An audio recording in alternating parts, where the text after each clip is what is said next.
उसी समय संदूक के अंदर से बहुत हल्की किसी के खटखटाने की आवाज आई। फिर अंदर से किसी ने फुसफुसाकर कहा, मुझे बाहर निकालो। विवेक का गला सूख गया। उसने एक कदम पीछे लिया। कौन हो तुम? कुछ सेकंड तक कोई जवाब नहीं आया। फिर अंदर से आवाज आई, मैं कई सालों से यहीं बंद हूँ। उसे लगा शायद सचमुच कोई अंदर फंसा हो। तभी दरवाजे के बाहर से चौकीदार की तेज आवाज आई, ढक्कन मत खोलना। विवेक चौंक गया। दरवाजा खुला और चौकीदार जल्दी जल्दी अंदर आया। उसके अंदर कौन है? कुछ सवालों का जवाब जानना जान देने के बराबर होता है। लेकिन आवाज तो इंसान की थी। चौकीदार ने गहरी सांस ली। यही तो उसकी सबसे बड़ी चाल है। इतना कहकर वह बाहर जाने लगा। फिर पीछे मुड़कर कहा, आज रात चाहे कुछ भी हो जाए, इस कमरे से बाहर मत निकलना। इतना कहकर वह कमरे से चला गया। विवेक अकेला रह गया। वह चारपाई पर बैठ गया। सुबह होते ही यहाँ से निकल जाऊंगा। खुद को समझाने की कोशिश करने लगा। उसी समय बाहर गलियारे में किसी के धीरे धीरे चलने की आवाज आने लगी। ऐसा लग रहा था जैसे कोई नंगे पैर चल रहा हो। आवाज उसके कमरे के दरवाजे तक आई और अचानक रुक गई। कुछ पल बाद दरवाजे पर 3 हल्की दस्तक हुई। कौन है? कोई बोला नहीं। फिर दोबारा दस्तक हुई, इस बार पहले से जोर से। बाबा आप हैं? हाँ, दरवाजा खोलो। आवाज बिल्कुल चौकीदार जैसी थी। उसे चौकीदार की कही बात याद आई। आज रात चाहे कुछ भी हो जाए, इस कमरे से बाहर मत निकलना। कुछ सेकंड तक बाहर सन्नाटा रहा। अगर दरवाजा नहीं खोलोगे तो मैं खुद अंदर आ जाऊंगा। फिर वही आवाज, लेकिन इस बार बदल चुकी थी। विवेक का चेहरा पीला पड़ गया। कुछ देर बाद पूरा गलियारा फिर शांत हो गया। विवेक ने राहत की सांस ली, लेकिन तभी उसके पीछे से आवाज आई, विवेक। विवेक जल्दी से पीछे मुड़कर देखा। उसके पीछे एक काला परछाई खड़ा था। तुम कौन हो? लेकिन वह कोई जवाब नहीं दिया और तुरंत ही गायब हो गया। क्या तुमने उसे देख लिया? उसके चेहरे पर पहली बार डर साफ दिखाई दे रहा था। वो औरत कौन थी? चौकीदार कुछ पल चुप रहा, फिर बोला, जिसे तुमने देखा, अगर उसने तुम्हें देख लिया है तो अब वो तुम्हारा पीछा नहीं छोड़ेगी। मुझे यहाँ से अभी निकलना है। अब निकलना आसान नहीं है, लेकिन एक रास्ता है। कौन सा रास्ता? हवेली के पीछे एक बहुत पुराना कुआं है। उसके पास एक आदमी रहता है। अगर वो तुम्हारी मदद करने को तैयार हो गया तो शायद तुम सुबह तक जिंदा गांव पहुंच जाओ। विवेक ने तुरंत बैग उठाया। दोनों हवेली के पिछले दरवाजे से बाहर निकले। हवा में मिट्टी की गंध थी। दूर कहीं उल्लू की आवाज सुनाई दी। कुछ मिनट पैदल चलने के बाद घने पेड़ों के बीच एक पुराना पत्थर का कुआं दिखाई दिया। कुएं के किनारे कोई आदमी चुपचाप बैठा हुआ था। चौकीदार अचानक रुक गया। उसने फुसफुसाकर कहा, याद रखना, इसे अपने बारे में कुछ मत बताना। सुनिए, कोई जवाब नहीं। मुझे देवगढ़ जाना है। हर आने वाला यही कहता है। क्या आप मेरी मदद करेंगे? तुम्हारा पीछा कौन कर रहा है? आपको कैसे पता कि कोई मेरा पीछा कर रहा है? क्योंकि जो इस कुएं तक पहुंच जाता है वो कभी अकेला नहीं होता। लेकिन तभी कुएं के अंदर से किसी बच्चे के रोने की आवाज आने लगी। विवेक का दिल कांप उठा। अंदर कोई बच्चा है। विवेक कुछ समझ नहीं पा रहा था। रोने की आवाज अब भी आ रही थी। फिर अचानक वे आवाज बदल गई। विवेक, मुझे बचाओ। अब वे आवाज विवेक की मां जैसी लग रही थी। विवेक की आंखें फैल गईं। माँ? अजनबी बोला, यही इसकी ताकत है। ये हर इंसान को उसी की सबसे प्यारी आवाज सुनाता है। रोने की आवाज अचानक बंद हो गई। पूरा जंगल फिर शांत हो गया।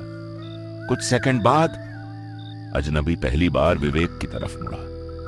विवेक उसकी शक्ल देखकर चौंक गया। वह कोई बूढ़ा नहीं था, लगभग 40 साल का आदमी था। एक आंख पूरी तरह सफेद थी, दूसरी आंख सीधे विवेक को घूर रही थी। तुम्हारा नाम विवेक है? जी। तुम्हारे मामा का नाम सुरेश है? हाँ। क्योंकि उन्होंने ही तुम्हें बुलाया है। लेकिन आपको कैसे पता?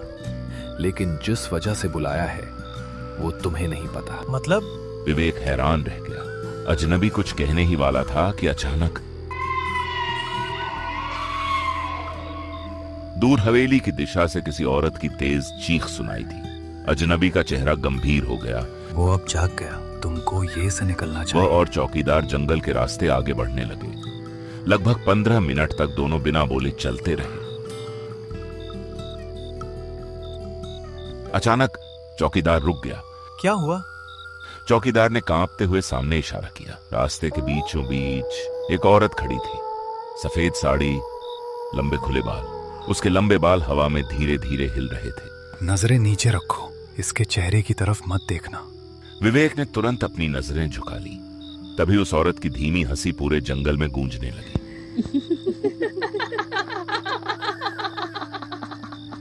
वह हंसी इंसान जैसी नहीं थी। ऐसा लग रहा था जैसे कई आवाजें एक साथ हंस रही। अचानक हवा और कोहरा का तेज झोंका आया। जब हवा रुकी तो वह औरत रास्ते से गायब थी। कहाँ गई? चौकीदार ने बिना पीछे देखे कहा, भागो। दोनों पूरी ताकत से जंगल के रास्ते दौड़ने लगे। पीछे से किसी के दौड़ने की आवाज भी आने लगी। विवेक ने एक बार पीछे देखने की कोशिश की। पीछे मत देखो। दोनों दौड़ते रहे। कुछ देर बाद जंगल खत्म होने लगा। सामने दूर दूर तक छोटे छोटे घरों की पीली रोशनी दिखाई देने लगी। वो देवगढ़। हाँ, गांव आ गया। चौकीदार पहली बार मुस्कुराया। विवेक ने राहत की सांस ली, लेकिन तभी उसे एहसास हुआ चौकीदार की आवाज अब उसके बिल्कुल पास नहीं आ रही थी। वह पलटा। चौकीदार लगभग 20 कदम पीछे खड़ा था। आप रुक क्यों गए? मेरा रास्ता यहीं तक था। मैं इस गांव में नहीं जा सकता। विवेक कुछ समझ पाता उससे पहले घना कोहरा उठा और चौकीदार उसकी आंखों के सामने गायब हो गया। विवेक ने कई बार इधर उधर देखा, लेकिन वह कहीं नहीं था। अब वह अकेला था। उसने गहरी सांस ली और गांव की ओर बढ़ गया। गांव पूरी तरह शांत था। ज्यादातर घरों की बत्तियां बंद थी। दूर एक कुत्ता लगातार रो रहा था। विवेक आखिरकार एक पुराने मकान के सामने पहुंचा। लकड़ी का बड़ा दरवाजा, यही उसके मामा का घर था। मामा जी, दरवाजा खोलिए। विवेक ने आवाज लगाया। दरवाजा खुला। सामने उसके मामा सुरेश खड़े थे। बेटा, तू ठीक है? हाँ, लेकिन रास्ते में बहुत अजीब बातें हुई। सुरेश का चेहरा अचानक गंभीर हो गया। उन्होंने तुरंत दरवाजा बंद कर दिया। दोनों कमरे में आकर बैठ गए। विवेक ने स्टेशन से लेकर जंगल तक की सारी बात बता दी। चाय की टपरी, वीरान हवेली, पुराना कुआं, सफेद साड़ी वाली औरत, सब कुछ। पूरी बात सुनने के बाद सुरेश काफी देर तक चुप रहे। फिर धीरे से बोले, वो हवेली आज भी लोगों को बुलाती है। आपको उसके बारे में पता है?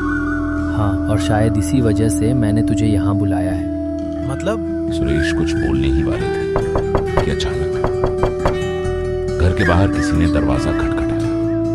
दोनों एक दूसरे को देखने लगे। सुरेश ने दीवार पर लगी घड़ी देखी। रात के 3 बजे। इतनी रात को कौन हो सकता है? फिर बाहर से आवाज आई, दरवाजा खोलिए, मैं चौकीदार हूँ। वो वही चौकीदार। चुप, एक शब्द भी मत बोलना।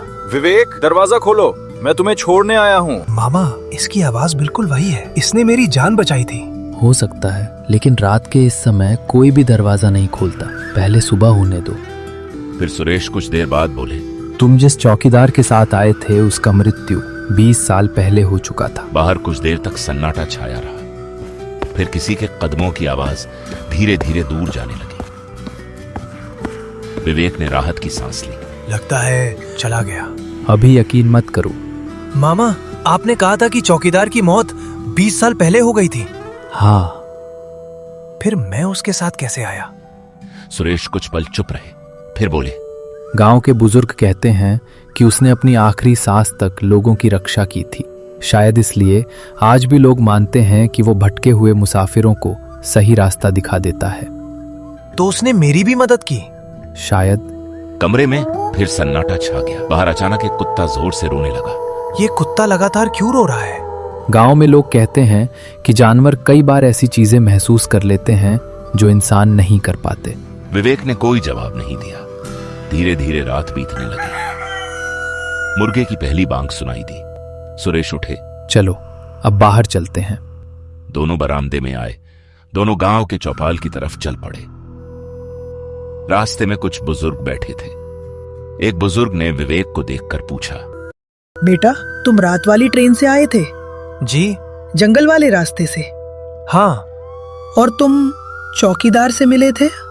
जी, मिला था। बुजुर्ग एक दूसरे का चेहरा देखने लगे। उनमें से एक धीरे से बोला, तुम बहुत किस्मत वाले हो। क्यों? क्योंकि हर किसी को वो रास्ता नहीं दिखाता। विवेक ने पूछा, क्या आप लोग उसे जानते थे? हाँ, उसका नाम रामनाथ था। बहुत ईमानदार आदमी था। रात दिन यात्रियों की मदद करता था। दूसरे बुजुर्ग ने कहा। आज भी लोग उसके बारे में सम्मान से बात करते हैं। विवेक ने धीरे से पूछा, क्या मैं उसकी तस्वीर देख सकता हूँ? बुजुर्ग बोले। चलो तुम्हें दिखाते हैं। सभी लोग गांव के पुराने स्मारक की ओर चल पड़े। कुछ ही देर बाद वे एक पत्थर के स्मारक के सामने खड़े थे। उस पर एक पुरानी तस्वीर लगी थी। विवेक ने तस्वीर देखते ही सांस रोक ली। ये यही है? वह वही चेहरा था, वही पगड़ी और वही शांत मुस्कान। सुरेश ने धीरे से कहा, अब तुम्हें समझ आया कि मैंने रात में दरवाजा क्यों नहीं खोला था। विवेक ने बिना कुछ कहे सिर झुका लिया। उसकी आंखों में डर नहीं था, बल्कि उस अनजान रक्षक के लिए सम्मान था। उसी समय दूर जंगल की तरफ से हल्की हवा चली। पेड़ों के पत्ते धीरे धीरे हिले। विवेक ने एक बार उस दिशा में देखा, फिर मन ही मन बोला, धन्यवाद। अगर आप नहीं मिलते तो शायद मैं आज यहाँ नहीं होता।